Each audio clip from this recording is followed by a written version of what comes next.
எத்தனையோ பேருக்கு தெரியாத ஒரு கிராமத்து கதைகள்லாம் நிறையவே இருக்கு. நான் என்னுடைய கதையவே சொல்றேன். என்னுடைய கிராமத்துல இருக்கக்கூடிய மக்கள் ரொம்ப ரொம்ப குறைவானவங்க. பக்கத்து ஏரியாக்கே போயிட்டு இந்த மாதிரி ஒரு கிராமம் இருக்கு, என்னுடைய கிராமத்துடைய பெயர் சாணிப்பட்டி, யாருக்குமே தெரியாது. ஆனா இன்னைக்கு அந்த கிராமத்துல ஒரு பிடி உஷா இருக்காரு, ஒரு தோனி இருக்காங்க.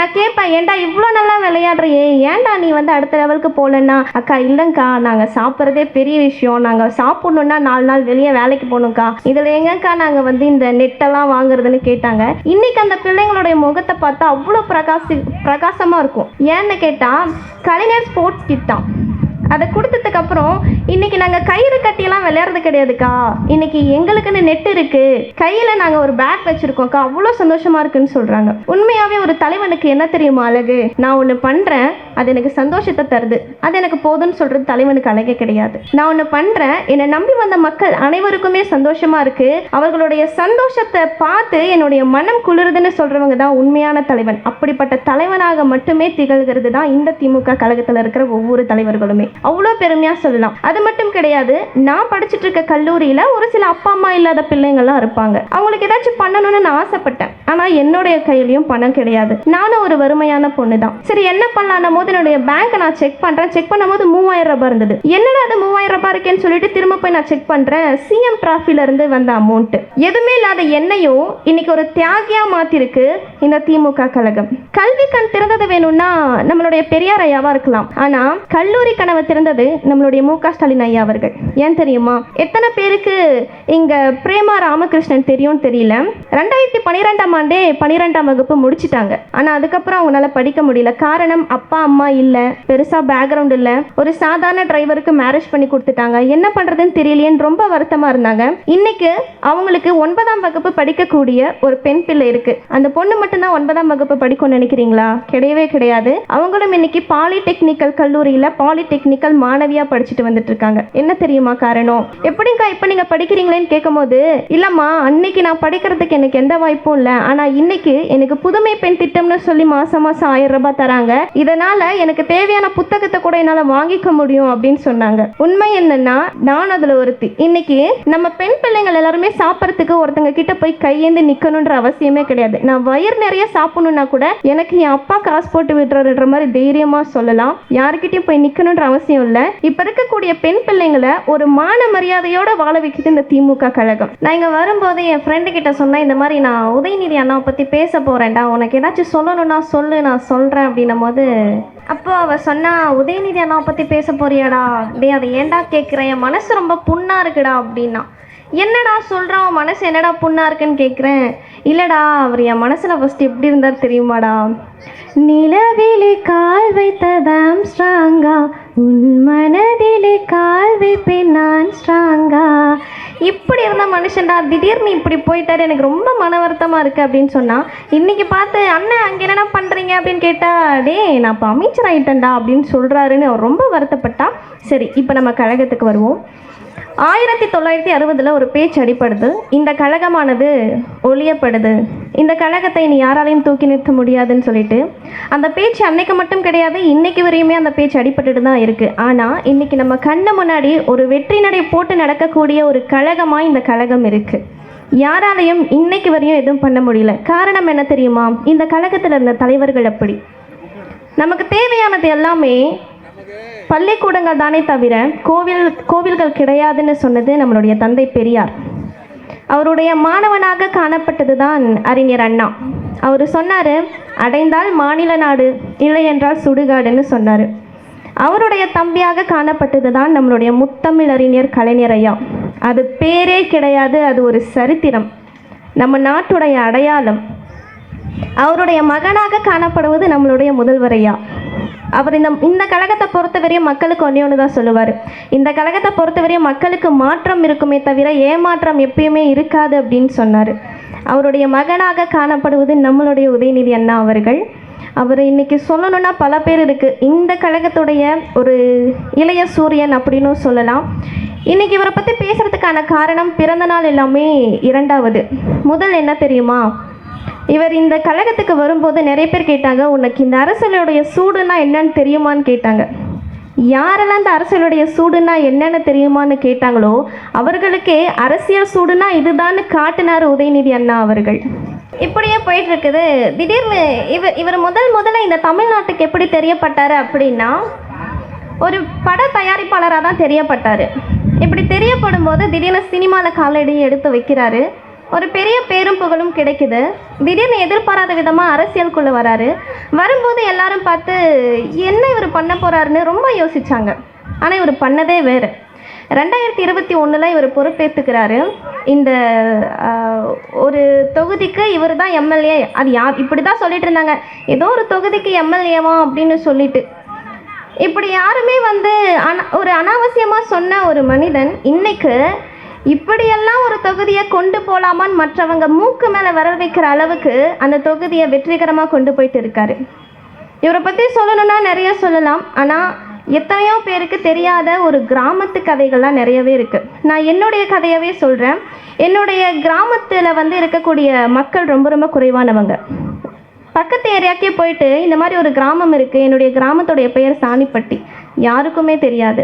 ஆனால் இன்றைக்கி அந்த கிராமத்தில் ஒரு பிடி உஷா இருக்கார், ஒரு தோனி இருக்காங்க. நான் கேட்பேன், ஏன்டா இவ்வளோ நல்லா விளையாடுறியே, ஏன்டா நீ அடுத்த லெவலுக்கு போகலன்னா, அக்கா இல்லைங்க்கா நாங்கள் சாப்பிட்றதே பெரிய விஷயம், நாங்கள் சாப்பிட்ணுன்னா 4 நாள் வெளியே வேலைக்கு போகணுங்க்கா, இதில் எங்கக்கா நாங்கள் இந்த நெட்டெல்லாம் வாங்குறதுன்னு கேட்டாங்க. இன்றைக்கி அந்த பிள்ளைங்களுடைய முகத்தை பார்த்தா அவ்வளோ பிரகாசமாக இருக்கும். ஏன்னு கேட்டால் கலைஞர் ஸ்போர்ட்ஸ் கிட்டான் அதை கொடுத்ததுக்கப்புறம் இன்றைக்கி நாங்கள் கயிறு கட்டியெல்லாம் விளையாடுறது கிடையாதுக்கா, இன்றைக்கி எங்களுக்குன்னு நெட் இருக்குது, கையில் நாங்கள் ஒரு பேக் வச்சுருக்கோம்க்கா, அவ்வளோ சந்தோஷமாக இருக்குதுன்னு சொல்கிறாங்க.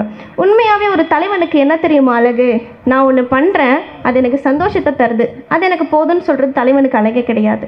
நான் ஒன்று பண்ணுறேன், என்னை நம்பி வந்த மக்கள் அனைவருக்குமே சந்தோஷமாக இருக்குது, அவர்களுடைய சந்தோஷத்தை பார்த்து என்னுடைய மனம் குளிருதுன்னு சொல்கிறவங்க தான் உண்மையான தலைவன். அப்படிப்பட்ட தலைவனாக மட்டுமே திகழ்கிறது தான் இந்த திமுக கழகத்தில் இருக்கிற ஒவ்வொரு தலைவர்களுமே. அவ்வளோ பெருமையாக சொல்லலாம். அது மட்டும் கிடையாது, நான் படிச்சுட்டு இருக்க கல்லூரியில் ஒரு சில அப்பா அம்மா இல்லாத பிள்ளைங்கள்லாம் இருப்பாங்க. அவங்களுக்கு ஏதாச்சும் பண்ணணும்னு நான் ஆசைப்பட்டேன். ஆனால் என்னுடைய கையிலையும் பணம் கிடையாது. நானும் ஒரு வறுமையான பொண்ணு தான். சரி என்ன பண்ணலான்னும் போது என்னுடைய பேங்க்கை நான் செக் பண்ணுறேன். செக் பண்ணும்போது 3000 ரூபாய் இருந்தது. என்னடா அது 3000 ரூபாய் இருக்கேன்னு சொல்லிட்டு திரும்ப போய் நான் செக் பண்ணுறேன். சிஎம் டிராஃபிலேருந்து வந்த அமௌண்ட்டு. எதுவுமே இல்லாத என்னையும் இன்றைக்கி ஒரு தியாகியாக மாற்றிருக்கு இந்த திமுக கழகம். அதை நானும் பெருமையாக சொல்லுவேன். இவர் துணை முதல்வர்னு சொல்லி முதலாக இவர் ஒரு கோப்பை கையெழுத்து போடுறாரு. அந்த கோப்பு இந்த சிஎம் டிராஃபி தான். எத்தனை பேருடைய வாழ்க்கையை மாற்றிருக்கு தெரியுமா? இன்றைக்கி மாற்றுத்திறனாளிகள் எல்லாருமே முடங்கி போயிருக்க காலம் இது. ஆனால் இன்றைக்கு உன்னாலேயும் முடியும்னு சொல்லி பேரா ஒலிம்பிக்கு 6 பேர் அனுப்பியிருக்காரு பாரிஸுக்கு. அதில் 4 பேர் திரும்பி வரும் பொழுது மெடலோடு வந்திருக்காங்க. எவ்வளோ பெருமையான விஷயம் இது. இது எதுவுமே அவங்களோட அழிஞ்சு போகிறது கிடையாது. நாளைக்கு வரக்கூடிய ஒவ்வொரு தலைமுறைகளையும் என்கரேஜ் பண்ணக்கூடிய விதமாக இருக்குது. நாளைக்கு வரவங்களை மட்டும் இல்லைப்பா இப்போ தான் ஒரு 4 பேர் அனுப்புனேன், உன்னை நான் அப்புறமா அனுப்புகிறேன்னு சொல்லு நினைக்கிறீங்களா? இந்த கழகம் கிடையவே கிடையாது. நீ ஏன் இங்கே வேலை செஞ்சிட்ருக்க, பள்ளிக்கூடத்துக்கு போகலைன்னு கேட்கும்போது, இல்லைங்கய்யா எனக்கு சாப்பாடு வேணும், நான் சாப்பிடாமல் எப்படிங்கய்யா பள்ளிக்கூடத்துக்கு போவேன்னு சொல்லும்போது, உனக்கு படிப்புக்கு தடையாக இருக்கிறது உணவா, நான் காலை உணவு திட்டத்தை கொண்டு வரேன், நீ போய் படின்னு சொன்னதான் நம்ம மு.க. ஸ்டாலின் ஐயா அவர்கள். அவருடைய மகன் நம்மளுடைய உதயநிதி ஐயா அவர்கள். அவர் நம்மளுடைய தலைமுறைக்கு தடையாக நிற்பாரா?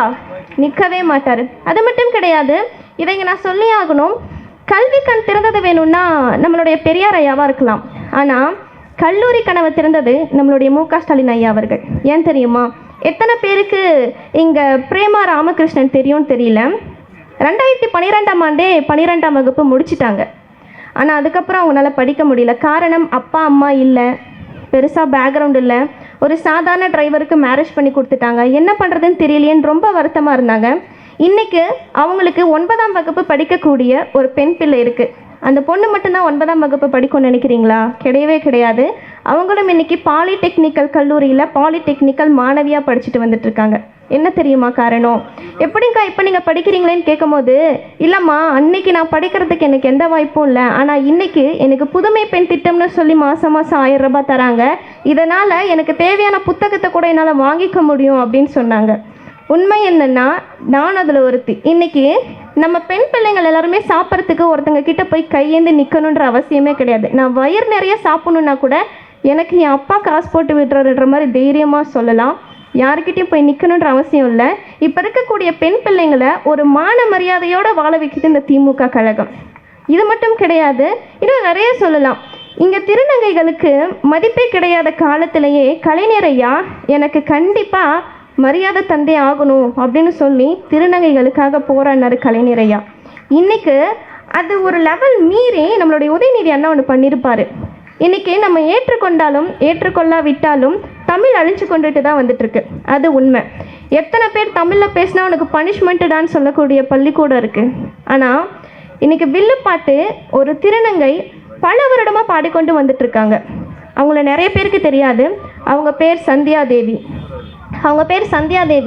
அவங்கள கூப்பிட்டு உதயநிதி அண்ணா எங்கேருந்து கண்டுபிடிக்கிறாருன்னு தெரியல, அவரை கூப்பிட்டு இந்த தமிழ்நாட்டிலேயே சிறந்த வில்லு பாடகின்னு சொல்லி ஒரு பட்டமளிப்பு விழாவை உண்டு பண்ணி பட்டமளிப்பும் கொடுக்குறாரு. அது மட்டும் கிடையாது, இந்த மாதிரியான பிள்ளைகளுக்கு எந்த ஒரு மதிப்புமே கிடையவே கிடையாது. ஏன் தெரியுமா? நிவேதான் ஒரு திருநங்கை, அவங்கள படிக்கவே விடலை. அவங்களுக்கு ரொம்ப ரொம்ப ஆசை நம்ம எப்படியாச்சும் எம்பிபிஎஸ் படிக்கணும்னு. ஆனால் அவங்கள எந்த ஒரு அரசு மகளிர் பள்ளியிலையுமே சேர்த்துக்கல. அப்போ என்ன பண்ணாங்க, உதயநிதி அண்ணாக்கு இதை தெரியப்படுத்தும் பொழுது அவங்களுக்கு ஒரு அடையாள அட்டையை கொடுத்து இப்போ போய் நீ சேருடான்னு சொன்னாங்க. அடுத்த நாளே அட்மிஷன் நடந்தது. இந்த வருடம் அவங்க 12ஆம் வகுப்பு பொதுத் தேர்வு எழுத போகிறாங்க. இப்படி எக்கச்சக்க விதமான பல நன்மைகளை நம்ம நாட்டுக்காக செஞ்சு கொண்டு வந்துட்டுருக்கு இந்த திமுக கழகம். நான் இறுதியாக சொல்வது ஒன்று தான். எத்தனை பேர் நெஞ்சுக்கு நீதி படம் பார்த்துருப்பீங்கன்னு தெரியல. அந்த படத்தில் ஒரு வார்த்தை வரும், எல்லாரும் சமம்னா இங்கே ராஜா யார்? எல்லாரும் சமம்னு நினைக்கிறவன் தான் ராஜா. அப்படிப்பட்ட கழகம் தான் நம்மளுடைய கழகம். யாரையுமே வேறுபாடோட பார்க்காது. அது மட்டும் கிடையாது, நம்ம எல்லாமே வெறும் ஒரு நகைச்சுவை மன்னனாக பார்த்தவர் தான் வைகை புயல் வடிவேல் ஐயா அவர்கள். ஆனால் அவர் ஒரு மாமன்னனாக கொண்டு வந்து நிப்பாட்டினார் நம்மளுடைய உதயநிதி அண்ணா. அது போலவே இந்த தமிழ்நாட்டில் எத்தனையோ வாலிபர்கள் இருக்கிறாங்க. ஒவ்வொரு வாலிபர்களையும் ஒவ்வொரு நாளைக்கு ஒவ்வொரு மாமன்னனாக கொண்டு வந்து நிப்பாட்டுவார் என்று சொல்லி இந்த உரையை நான் முடிக்கிறேன். நன்றி, வணக்கம்.